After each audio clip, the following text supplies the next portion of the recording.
Our thoughts, feelings, and overall mental health play a large part in how we experience sex. Mental health and sex are strongly connected in many fascinating ways. For example, the brain releases the neurotransmitters dopamine, serotonin, and oxytocin during sex. What does this do? This increases one's happiness and relaxation while also temporarily reducing those negative feelings that can come along with depression. With our sex life affecting our mental health and our mental health affecting our sex life, there are a lot of interesting facts to learn about the two together. So here are 5 psychological facts about sex and mental health. Number 1, feeling sad after sex. It could be post-coital dysphoria.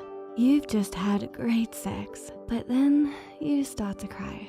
What's going on here? This is actually called post-coital dysphoria, or PCD, and is quite common. This is when one experiences intense sadness, distress, or anger post-sex or post-orgasm. According to a 2015 survey of college women published in the journal Sexual Medicine, 46% of women experienced it at least once, while 5% said they felt sad and lonely after intercourse several times in a period of 4 weeks. Post-coital dysphoria happens to males and females, and the authors of the study also state that there appeared to be no relationship between PCD and intimacy in close relationships. So, you may find yourself suddenly sad and in tears, even though a few moments ago you were having the time of your life. There's still much research needed on the cause of this, but certified sex therapist Ian Kerner believes that it has to do with a release of hormones, or perhaps vulnerability. Kerner explained in an article from Essence that post-sex is a reflective period, and that can bring up emotions and experiences you normally keep under wraps. Number 2, positive self-image and masturbation. A 2011 study found that masturbating may just improve how you view yourself. The study states that among women, masturbation in childhood and adolescence has been associated with positive sexual experiences later in life and a healthy self-image. In another study of adolescent females aged 16 to 18, those with negative or indifferent views about masturbation reported negative first sexual experiences compared with those who held positive views of masturbation. That can make a big difference depending on if you've mastered masturbation. No one?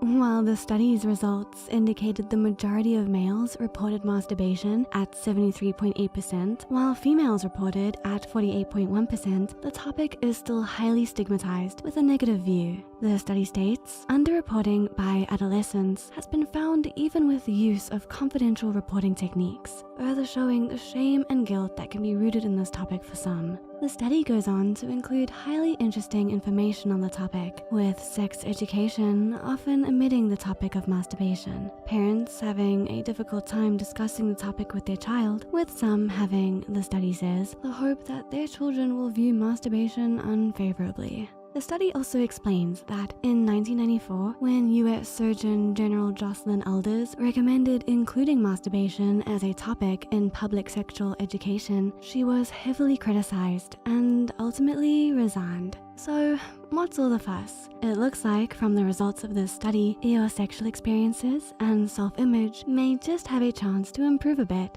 Number 3, heart attack myth. Unless you're cheating. While it's often depicted in movies, someone suddenly going into cardiac arrest during sexual intercourse, it's also not likely to happen, but rather just great comedic timing. It's very rare to have a heart attack during sex, with less than 1% of heart attacks occurring during sex. But still, people tend to hold on to this heart attack myth. What is fascinating is that research has discovered that at the off chance heart attacks do happen during sex, it more often happens to men when they're cheating when in comparison to when someone's having sex with a spouse. Some believe it could be due to the guilt, anxiety, and overall psychological distress that can arise from cheating, with this stress affecting the heart. A 2012 study published in the Journal of Sexual Medicine explains that several interpersonal, sexual, and biological factors are associated with having extramarital affairs. Unfaithfulness in men seems to be associated with a higher risk of major cardiovascular events. What sex does to the heart.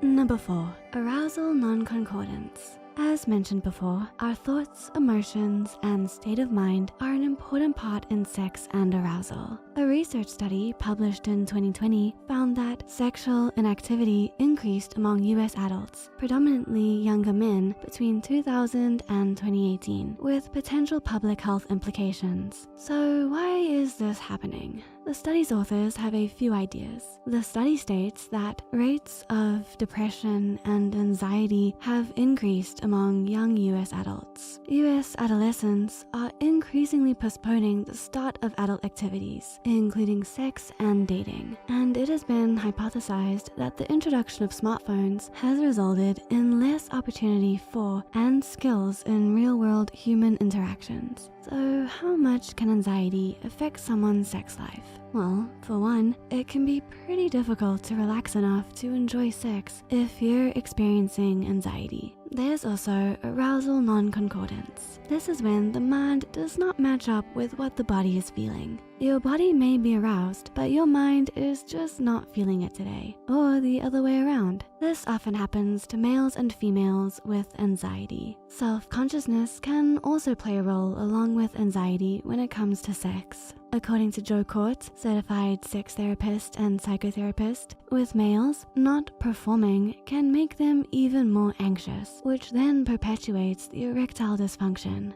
He goes on to note, but it's not really an erectile disorder. It's anxiety interfering with erectile focus. For women, experiencing arousal and orgasm may become difficult if they have anxiety. Physiologically speaking, anxiety can take over pleasure in certain cases. A 2018 study published in the journal Women's Health explains that low sexual desire is strongly linked to depression. A lack of subjective arousal and pleasure are linked to trait anxiety. The sensations of physical sexual arousal may lead to fear rather than to pleasure.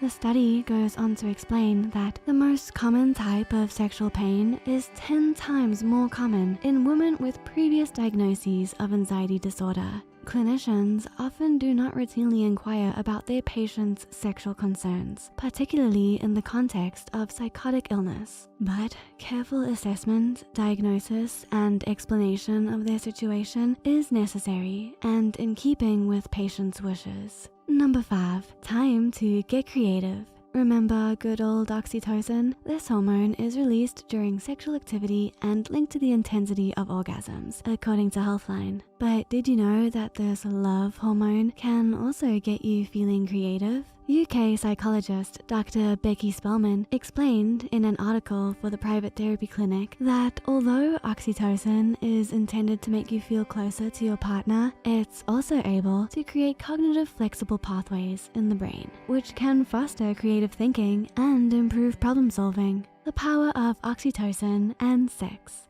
So, did you learn something new about sex and mental health? What were you most surprised to learn from this video? Feel free to let us know in the comment section down below. Share your thoughts. Get creative. No, not that way. Not here, folks.